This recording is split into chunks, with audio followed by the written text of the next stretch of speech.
Olá, Sérgio Murilo, um grande abraço para você. Estamos chegando mais uma vez para falar de esporte. Fim de semana foi bastante movimentado. Tem destaque para a Série D do Campeonato Nacional. Tem também algo muito ruim que aconteceu na Várzea, na semifinal da Copa Interbairros, considerada a Libertadores do futebol amador. Mas daqui a pouco eu vou tocar nesse assunto. Eu começo falando do basquete. O Sampaio perdeu o primeiro confronto da semifinal, playoff decisivo, na disputa por uma vaga na decisão da Liga de Basquetebol Feminino. O Sampaio, que é tricampeão da competição. O São José venceu o Sampaio por 82-73 e joga por uma vitória na quinta-feira para chegar à final. O Sampaio Correia só vai à decisão se vencer na quinta-feira, forçando uma terceira partida para aí sim conseguir virar o placar e garantir a vaga na decisão, hein? É quinta-feira, torcedor, 7h30 da noite no Castelinho, Sampaio Correia e São José, segundo jogo do playoff decisivo da semifinal do Campeonato Nacional da Liga de Basquetebol Feminina, tá certo? Agora vamos falar da Série D do Campeonato Brasileiro. Fim de semana de 3 maranhenses confirmando a classificação para a próxima fase. O Imperatriz e o Sampaio já estavam lá. Faltava apenas definir se seriam segundo, terceiro ou quartos colocados. O Maranhão Atlético precisava da vitória e ainda de uma forcinha amiga de um dos irmãos maranhenses, e essa força do rival Sampaio veio. Começamos por Imperatriz, jogando em casa. O Cavalo de Aço abriu o placar contra o Parnaíba logo aos 2 minutos de jogo. Railão, o Sheik Árabe Colorado. Rony ampliou para o Cavalo, 2-0. Ainda no primeiro tempo, Flávio diminui para o Parnaíba.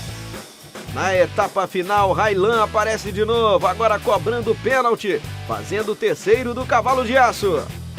E ainda tem este gol de Edson para o Parnaíba. Final, Imperatriz, vice-líder do grupo e classificado para a próxima fase 3.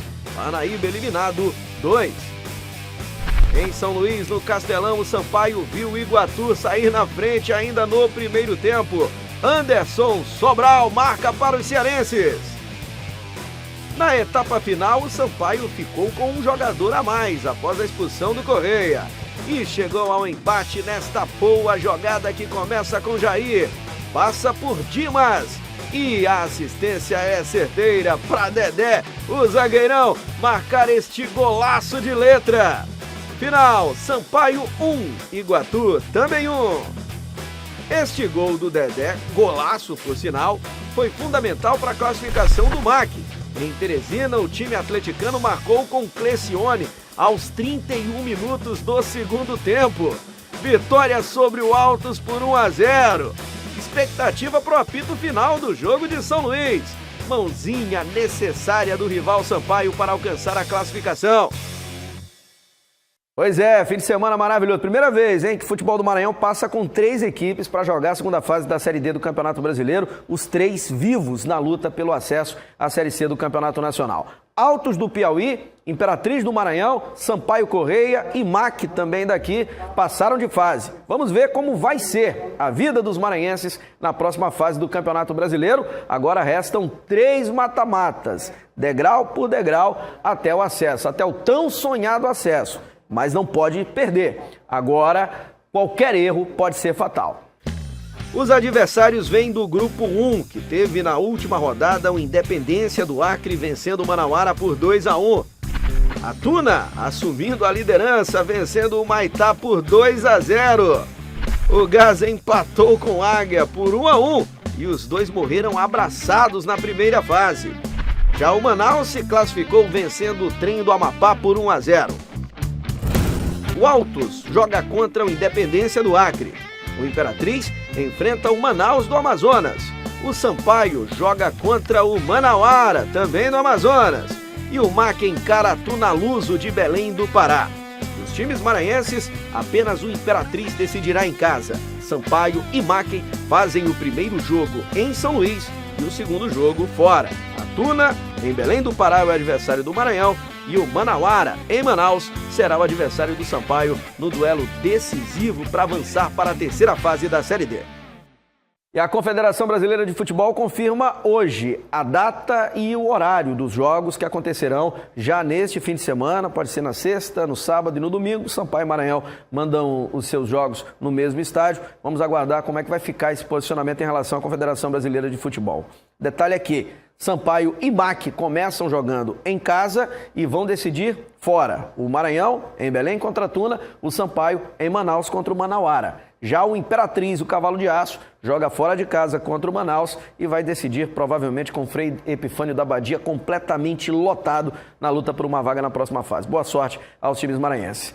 Para finalizar o esporte de hoje, aliás, para trazer essa informação, o fim de semana era para ser de festa, de gols, na semifinal da Copa Interbairros. O Figueirense está na final. Já no duelo entre Irmãozinhos e o time do Ibis, a disputa acabou indo para os pênaltis e o time do Irmãozinhos venceu. Só que a reação dos que perderam, torcedores e dirigentes, acabou sendo totalmente sem nenhum contexto no que diz respeito ao esporte e à festa. Veja só a atitude, ó. O cidadão pega um pedaço de entulho com tijolo ali, concretado tudo, gigante, acredito que deva ter aí mais de 10 quilos, e simplesmente lança no meio da multidão, em direção ao árbitro da partida. E atingiu. O árbitro teve ferimentos graves na cabeça, graças a Deus não foi a óbito, mas poderia ter falecido. É uma atitude que você tem que repudiar. Observe só como ele joga, é contido pela multidão, mas a briga foi generalizada, não foi só nesse momento não. A briga foi generalizada, tudo por conta de um pênalti marcado. Tudo por conta de um pênalti marcado. E a atitude tomada por algumas pessoas foi essa, principalmente desse cidadão que precisa ser identificado e precisa ser punido com os rigores da lei. Isso aí está claro. Se não é tentativa de homicídio isso aí, Sérgio Murilo, eu não sei o que é. Se uma pessoa pega um pedaço de pedra, de entulho desse tamanho e joga para atingir uma outra pessoa com possibilidade de atingir na cabeça e matar, né, ele está com alguma má intenção por causa de um pênalti marcado. E aqui eu não entro no mérito se foi ou não pênalti. A organização da competição, através do Ivanilton Melo, que é o presidente da Copa Interbairros, o organizador, ele já disse que punições acontecerão e que providências serão tomadas. O presidente da comissão de arbitragem, que é responsável pela escala de árbitros para esses jogos da Copa Interbairros, também já se manifestou, inclusive está no portal da difusora, para que você possa ter todos os detalhes. O Josivan Ribeiro repudiou essa ação e promete tomar medidas cabíveis, né? E eu faço até uma sugestão aqui, que a arbitragem se recuse a apitar a final da Copa Interbairros, caso não haja segurança garantida de policiamento, de corpo de bombeiros, até de segurança privada, por que não, e de ambulâncias. É uma competição que ganhou uma conotação muito grande, os estádios estão sempre lotados, ou campos, tem jogo que é realizado sem aquela estrutura de arquibancada, precisa de uma atenção maior por parte da organização. É preciso visar o lucro, mas é muito importante, é de suma importância que você vise também a segurança de jogadores, de quem vai assistir a partida e principalmente de quem vai apitar os jogos. O árbitro sai de casa para fazer um complemento da sua renda. Nós sabemos que no Brasil a arbitragem ela não é profissional. Aquilo é um complemento de renda. Sai de casa deixando esposa, filhos, às vezes os pais que dependem daquele ganho a mais para o sustento do mês, e o filho volta para casa com essa marca na cabeça, hein? Que providências sejam tomadas e nós estaremos acompanhando todos os detalhes, hein? Na parte esportiva, a final vai ser entre Figueirense e Irmãozinhos da Copa Interbairros 2025, que infelizmente fica manchada por essa situação abominável que ocorreu no fim de semana lá no campo do São Bernardo. Grande abraço para você, Sérgio.